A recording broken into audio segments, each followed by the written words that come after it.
Hi, I'm Jade Hernandez. Welcome to GatherVerse News Unscripted, your home for humanity-centered tech journalism.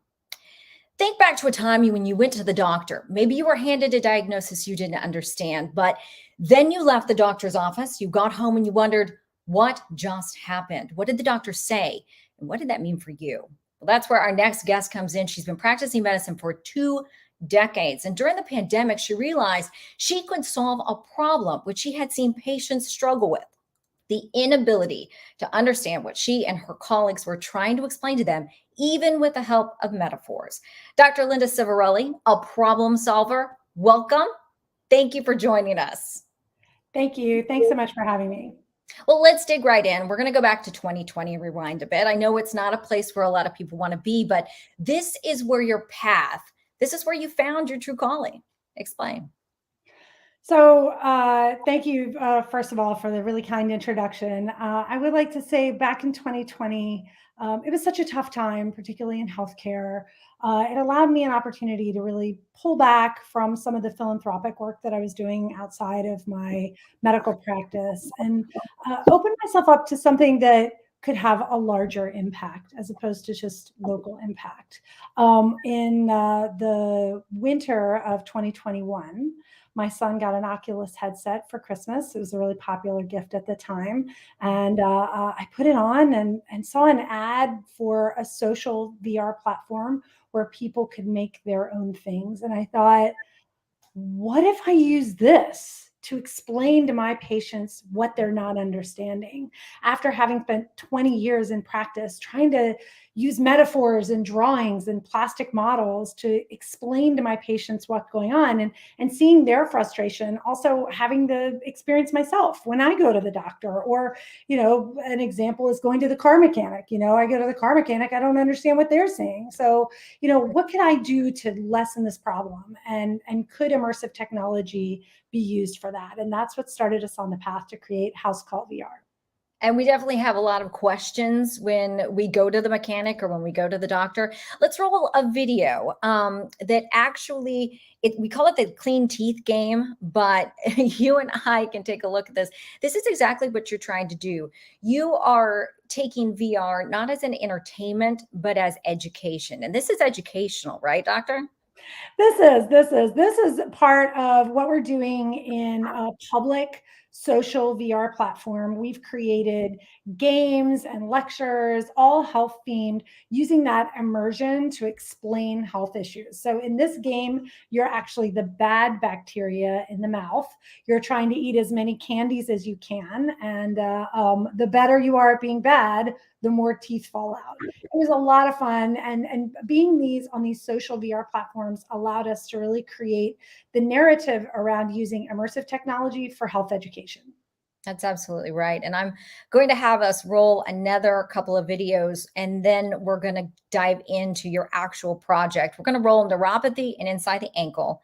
And I think this gives viewers and listeners, however you're watching today, a chance to really see the work that you've been putting your passion into for the past couple of years. And you can talk a little bit about HouseCall VR.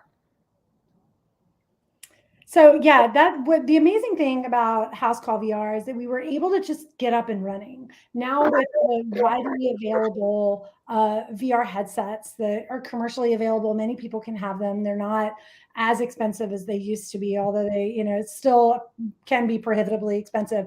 We decided to create some of this content and to sort of ask the question, are people interested in learning about their health in VR? And it turns out, yes. So what you're looking at here is we are actually inside of the ankle joint. We hosted we've actually hosted the first public medical lecture in the metaverse. One of them was with a foot and ankle surgeon from right inside of the ankle. So what we're doing on these public platforms was just sandboxing around what our ultimate goal is. Our ultimate goal is to create a standalone virtual reality application where when you go to the doctor, you no longer have to rely on your imagination or their ability to necessarily explain something to you. We can put you within it. We can put you inside of the problem, inside of the structure, and have you learn in this entirely new way. How magical is that? How magical is that to actually you're seeing what is wrong with you? Yes. Yeah, it's a universal issue. As we started talking to people about this, we realized this happens to everyone. Everyone goes to the doctor, comes out. We don't have enough time with the doctor. The doctors themselves, we don't have enough time with our patients to necessarily explain everything. And there's all of this new information. And then we go home and we look it up on the internet. And that's a really bad system, because there's a lot of places where frustration can build there, and miseducation or not enough education, poor health literacy. We know that has such an incredible impact on healthcare. We decided we would use immersive technology to try to tackle that.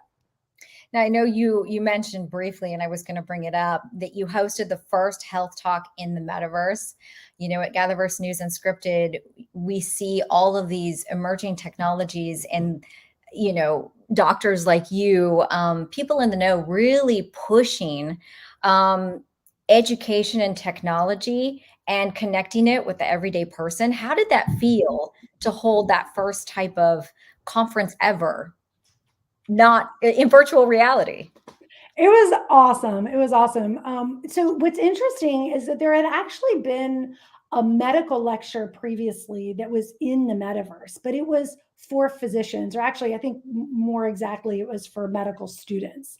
This was the first public medical lecture. We created, it's a whole series. We created the first lectures where anyone could come. It was a public platform, and it wasn't created for doctors to learn. It was created for people to learn. And what's really amazing is that in this embodied form, people really were able to speak freely.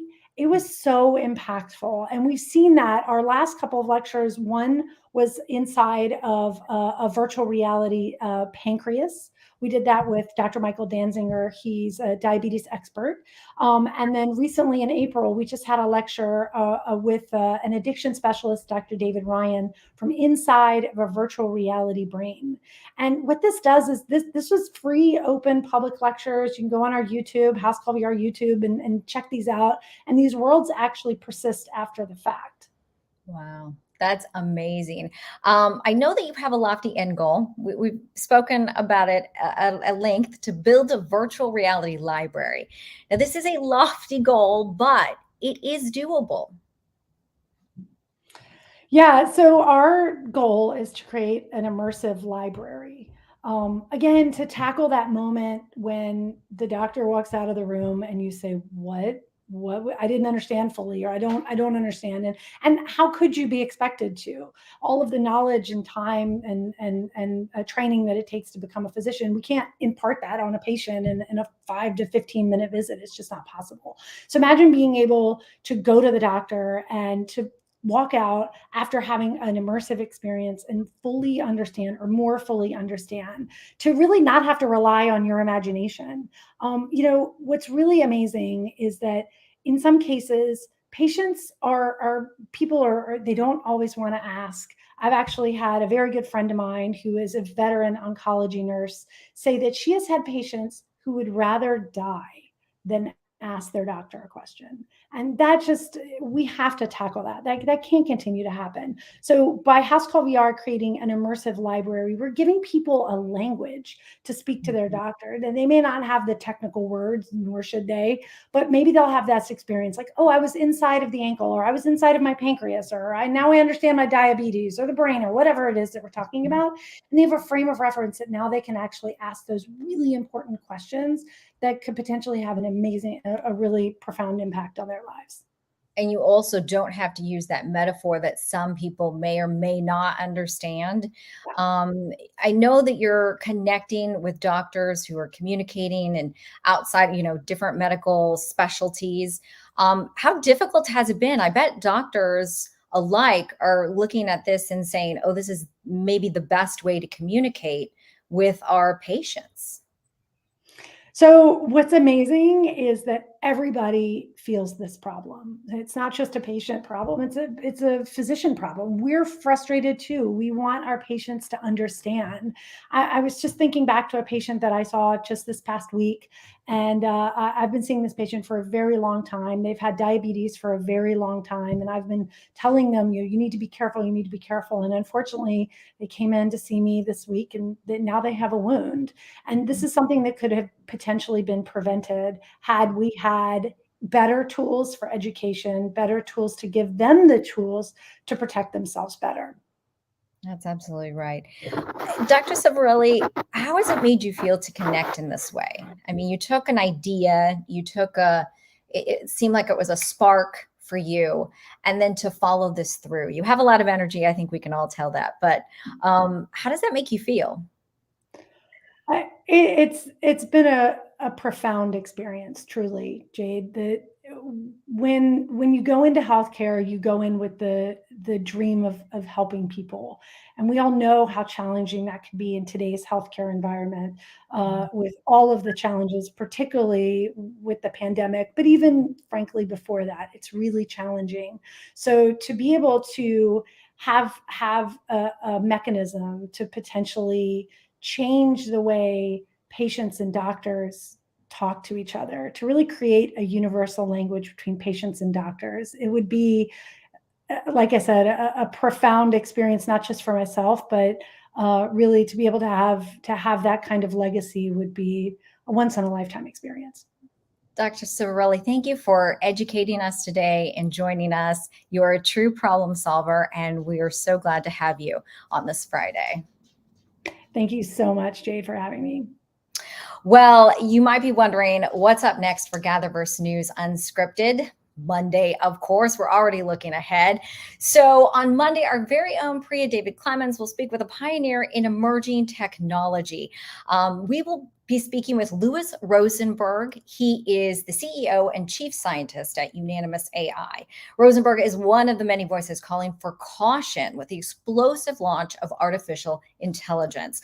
Also on Monday, OpenAI CEO Sam Altman will appear in front of Congress. So we'll ask Rosenberg what our elected leaders should be doing to navigate that tsunami of change that is coming our way. That's Monday at noon on GatherVerse News Unscripted. Much for joining us on this Friday. Have a safe weekend. We'll see you back here next week. Bye-bye.